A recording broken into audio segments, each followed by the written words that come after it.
Welcome to the Bros of Gardening. I'm your host, Mike Westphal. I'm here with Daniel Van Dyke, my co-host. And in the background, you'll hear his voice. You won't see his face, is our producer, Alex, who will be helping guide us through our topic today, which is small space gardening. So pretty big topic. Absolutely. Well, what does it mean to you?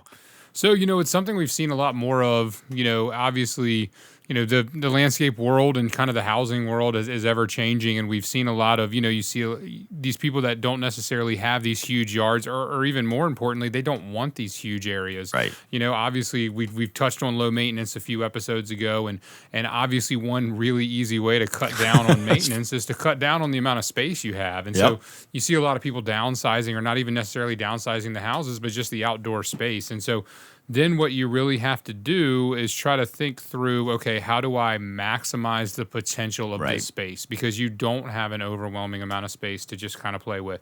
And so that's where I think the small space gardening, container gardening, a lot of these different types of things are going to come into play because, you're trying to get all you can out of this area.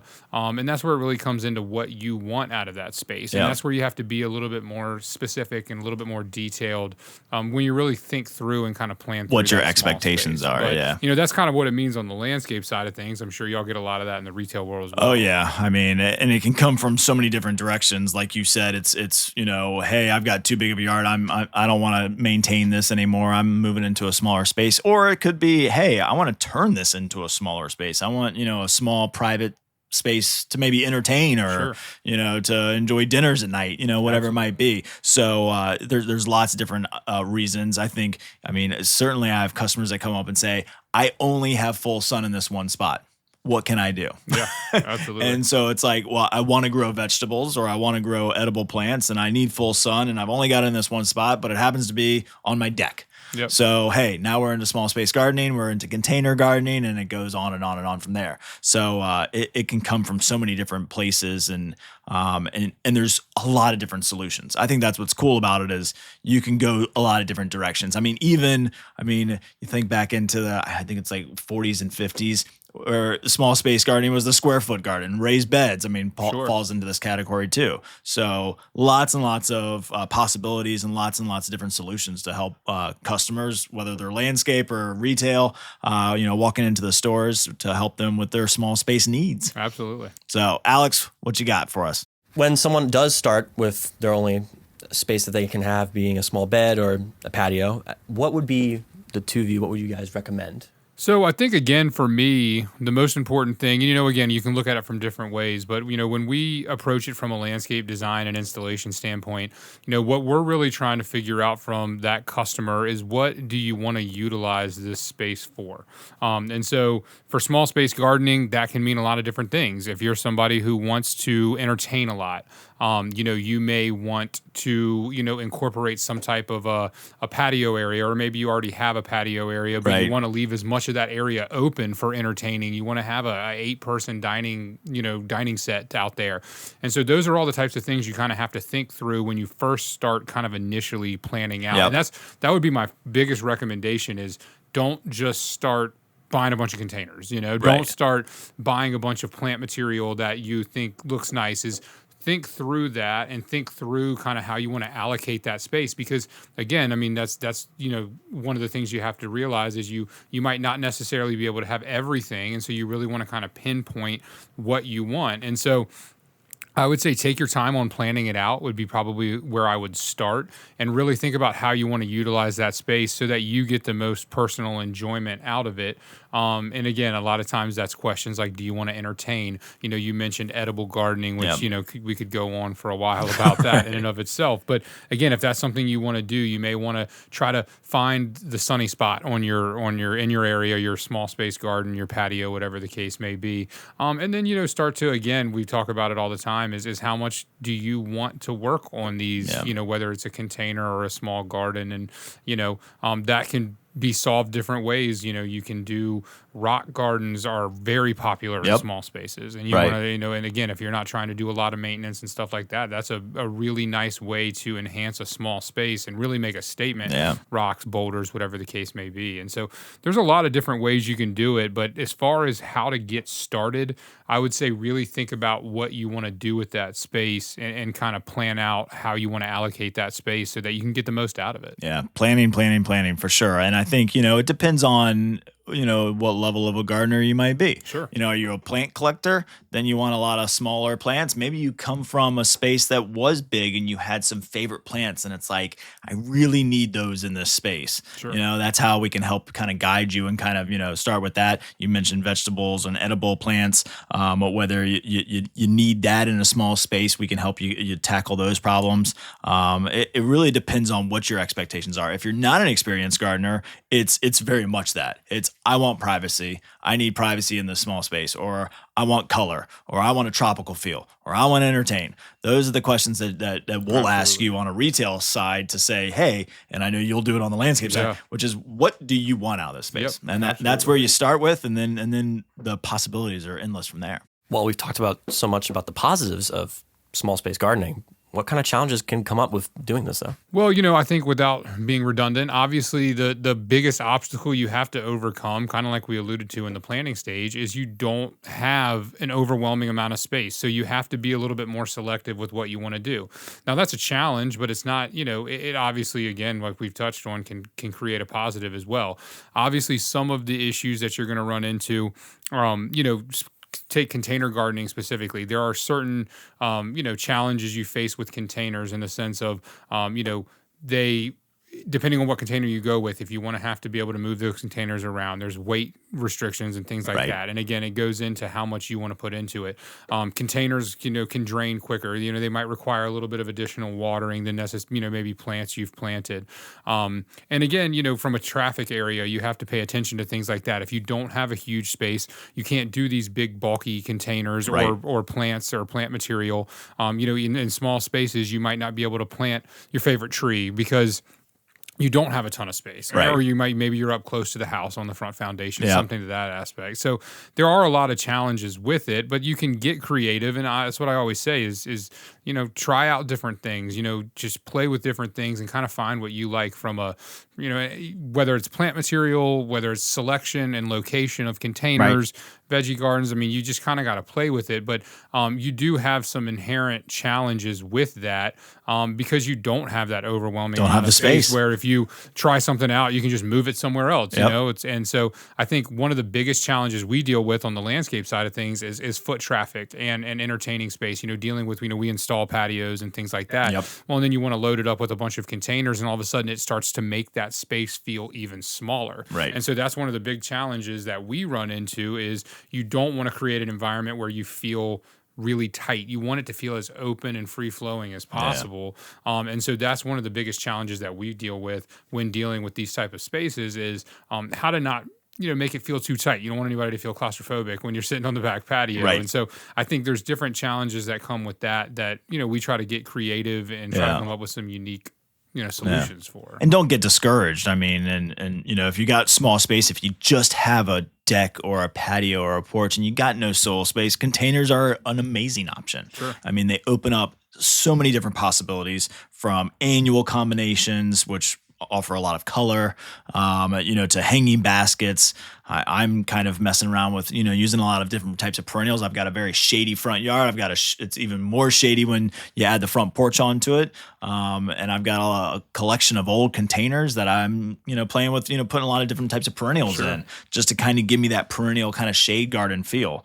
You can do shrubs, you can do trees. The possibilities really are endless. I mean, citrus is a great one. Citrus you can't even grow in the ground here in our area, so you have to grow it in a container. Embrace it. Gives you a tropical look. It's an edible plant. You can bring it in during the winter, but got a challenge. You got to think about, do I want to put this in a big ceramic pot? Do I have a lot of wind? Am I going to put rock in the bottom? Am I going to make it heavier? Is it going to be impossible to move? All of those things so planning, of course, comes into it, but containers open up a huge realm of possibilities of what you can do when it comes to small space gardening. Well, and I think, some people might look at containers and how they are maybe a little bit more, from a plant material standpoint, temporary. Yep. But I say lean into that, like play with it and, try color combinations, try different plants. And if you're not nuts about it, well, the good news is you're going to rip it out in a couple months and plant something different. And so if you kind of lean into that mentality, it's easier to be creative and try different things. Again, going back to kind of the landscape side of things, when you're dealing with these big beds that, you and at other locations, you plant 35 of one plant. Well, let's say that plant doesn't exactly, grow or come out to be the plant that you thought it would be. And so then you have to replace 35 of them. Well, with container gardening, you can try different things, and if it isn't what you like, well, then maybe you're replacing one or two of them, but kind of lean into the temporary feel of it, and so you can get more creative and be a little bit more ambitious in some things with your plant choices. You don't have to be as reserved, and it's a little bit more fun to play with, and that's why even if you do have a big landscape, kind of like you mentioned, you can create a small space. For sure. That you can kind of have some more fun in and be a little bit more creative and use containers as that. And I even recommend using containers in difficult places. If you have a tree stump, that stump can create kind of a pedestal for a pot. I mean, that's one way to get rid of a stump. If you can't get rid of that, in other ways, or even if you just have a problem area from a drainage standpoint that stays really wet, and you can put rock down and then kind of put a pot down, to kind of enhance that area, but keep the root system up out of the wet, the wet area, so that you can still grow and have kind of a focal point with that, So it's, again, just be creative with it, and you can have fun with it and kind of lean into the temporary aspect of it. I think, annuals give you a ton of color. Sure. So if you're looking for a colorful, whether it's a tropical vibe, whether it's just, a spring kind of look, whether it's even the fall colors, I mean, you can get amazing combinations with annuals. And I mean, the easy recipe there is our spiller, thriller, and filler. So you got your spiller that hangs over the sides of your container, your filler that kind of fills up the middle portion, and your thriller that's usually the higher, taller, kind of spectacular plant that kind of fills out the top layer. And that's kind of goes into design in general, landscape design, interior design. I mean, it all kind of works together. And so annuals are going to give you a great source of color. Perennials could give you a little bit of a garden feel. I mix in perennials with like boxwoods. So I've got like some containers with boxwoods, fern, hellebores, Lenten rose, those types of things that kind of all work together. Maybe some ivies mixed into there, some different of the variegated ivies. I love Fatsia, one of my all-time favorite plants. I have 3 different Fatsias now on my front porch. I've got just your traditional green one. I don't know if you've seen that new one, the camouflage. It's kind of got some green and yellow. And then the spider web, which is a white variegated. That one's probably my favorite. Yeah, so they are awesome. They're evergreen. I've had challenges growing them in my yard, not because it's a hard plant to grow. It's actually pretty easy, but I've been known to have some moles and voles, and the voles love the root system of a Fatsia. But that's kind of where it goes back to my original point, which is, I love those plants. I struggle to grow them in certain areas. So containers give me the ability to do it. Sure. I mean, my first plant ever grown or ever bought from McDonald Garden Center was when I started 20 years ago, 19 years ago in the retail side. At one of our shows, I bought a small, it's now big, a small Japanese maple. It's a Shishigashira Japanese maple. It was this probably 6 to 8 inches tall.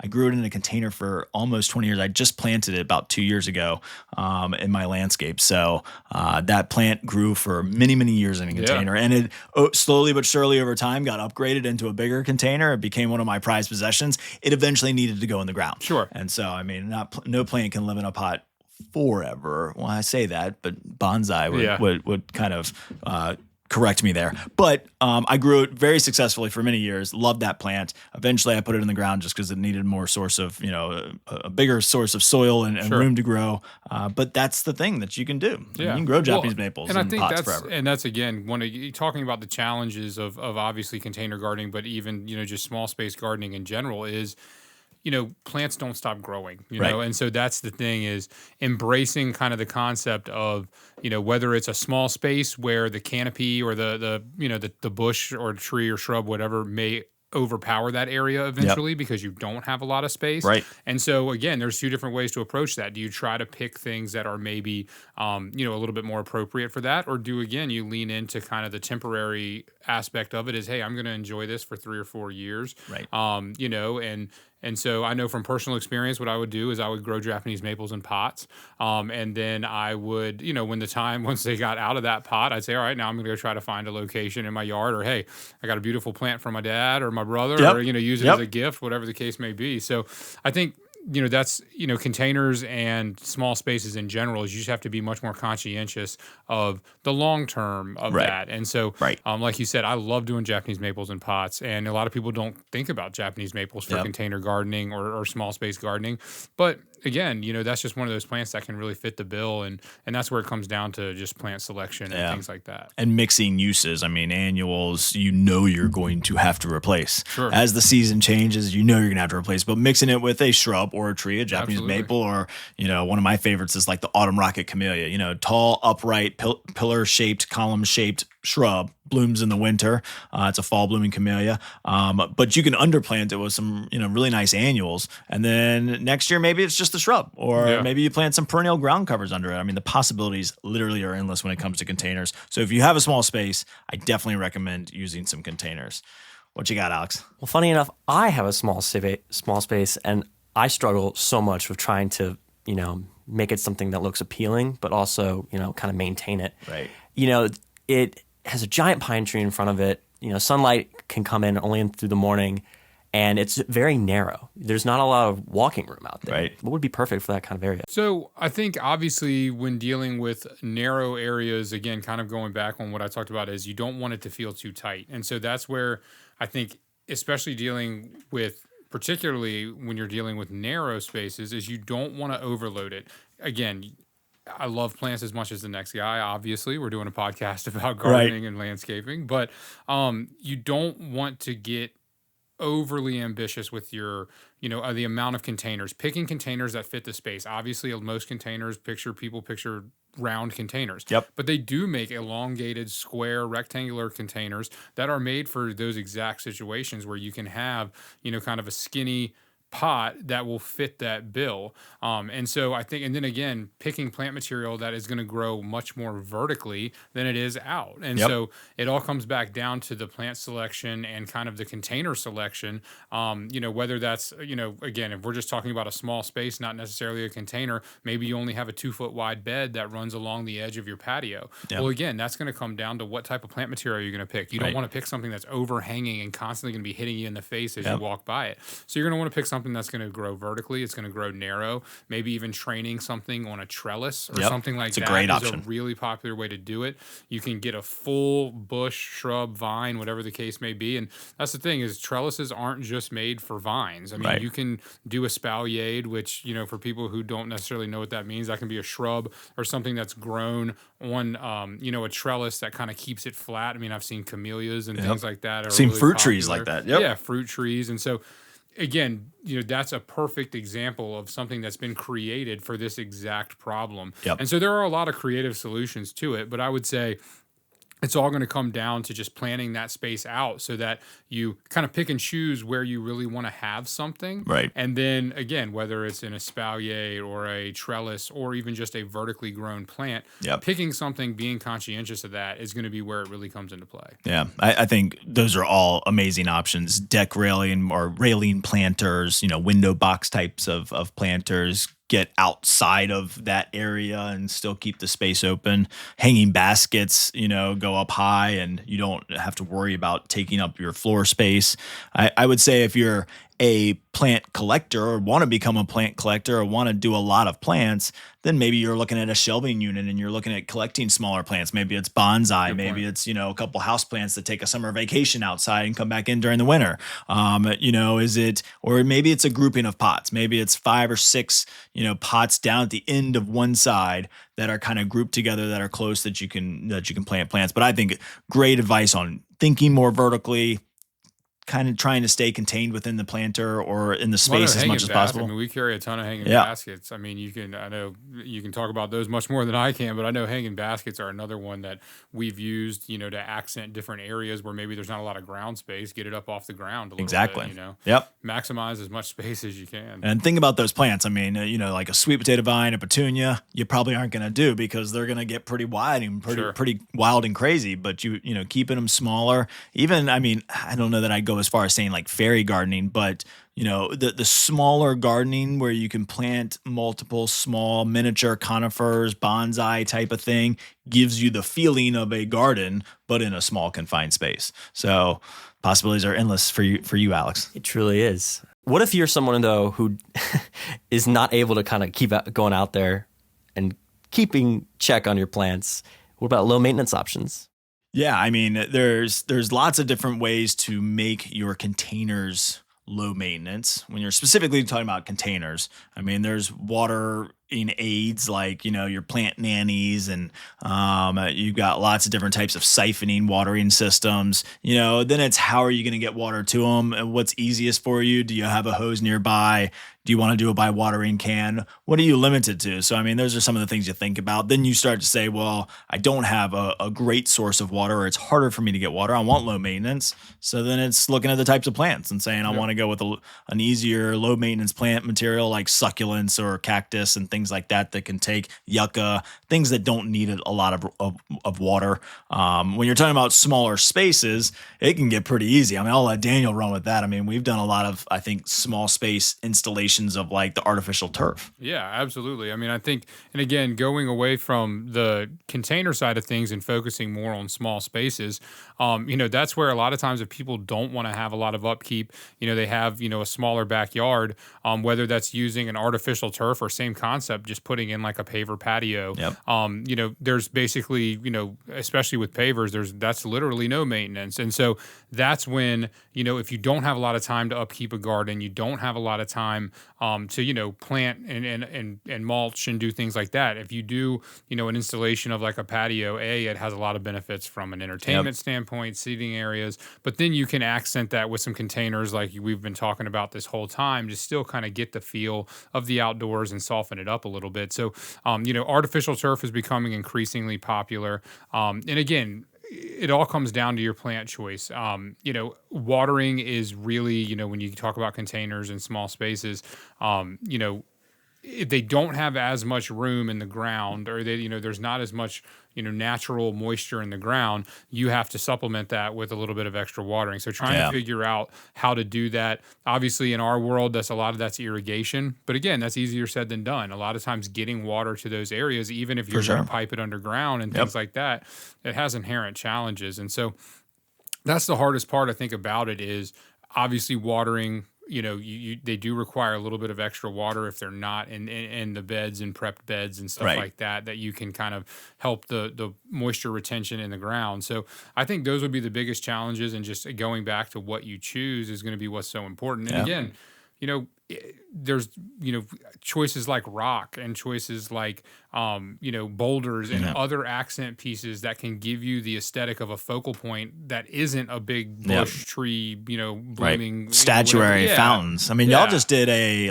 rooftop, right? Or like a big like patio, or kind of almost a urban style kind of garden that literally had no soil. And you use fountains and yes, container gardening, but furniture and rugs and outdoor rugs and all of those things help fill those spaces. Absolutely, yeah. It was on like I think the 8th story of a building, and they had a big patio out back. And what we did is, we put in a bunch of elongated containers, like we were talking about earlier with you, Alex, and we basically kind of lined the outside of it to kind of give it the feel of a garden and being in the outdoors. But at the same time, it fit the bill and it fit the mold perfectly.